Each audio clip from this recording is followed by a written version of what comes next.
If you've ever opened an iOS project and just felt completely overwhelmed by a massive storyboard, well, you're definitely not alone. Today, we're going to talk about a super powerful technique to bring some serious order to that chaos, and we'll do it with a surprisingly simple tool, the storyboard reference. So let me just ask you, does your main storyboard look like a giant plate of spaghetti? Are you tired of that long wait for Xcode to finally load that one huge file? Or, just getting lost trying to find a single view controller in that sea of screens? If you're nodding your head right now, you are in exactly the right place. This is what a lot of us in the community call the giant storyboard problem. It always starts off small and innocent, right? But as your app grows, that single storyboard, it just becomes a massive bottleneck. It gets slow, it's a real pain to read, and if you're working on a team, it can be an absolute nightmare for collaboration. And this right here shows you exactly where we're headed. We want to move away from that before picture, the clutter, the slow performance, the constant frustrating merge conflicts, and get to the after, a world that's fast, organized, and actually makes teamwork a breeze. That's what modular design gets us. And the hero that's going to get us there is the storyboard reference. Honestly, the concept is just beautiful in its simplicity. Just think of it like a bridge. It's this dedicated little object in UKit, and its entire job is to create a seamless link from one storyboard to another. And the best part? You don't have to write a single line of code to make that navigation happen.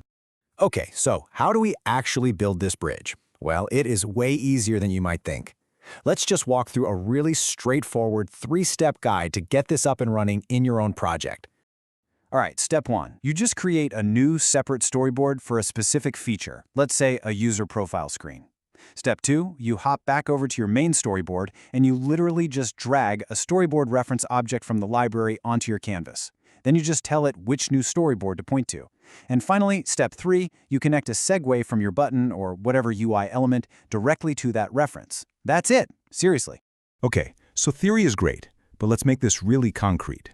We're going to trace the flow of a user tapping a button just to see exactly how this whole thing works behind the scenes. So it all starts in your main storyboard, right? The user sees a Go to Profile button and they tap it. That's our trigger. That's what kicks off the navigation. Now here's the magic. Instead of that button segue pointing to another view controller inside that same giant file, it points to our new, super lightweight storyboard reference object.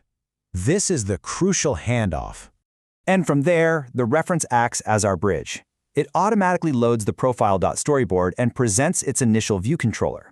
For the user, the whole thing is completely seamless. They have no idea they just jumped from one file to another. It just works.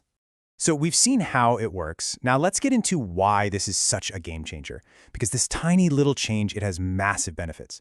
This isn't just about making things look tidy. It fundamentally changes how you and your team can build an app. The payoffs are immediate and they are huge. Xcode gets way snappier because it's only loading small files at a time. And Git merge conflicts, which, let's be honest, are the bane of every storyboard user's existence, they are drastically reduced. It also just naturally encourages teams to own features, and it lets you build screens once and then reuse them everywhere. Just think about it for a second. Screens like login or profile or settings, they are perfect candidates for this approach. You can build them, get them perfect, and then just reference them from anywhere you need that flow in your app. It is just so much more efficient. So, we know the what, the how, and the why. Let's finish up with the when. Think of this as your playbook for deciding when to reach for this awesome tool. So when should you use them? Well, definitely pull out storyboard references when your app starts to scale and that main storyboard just feels heavy.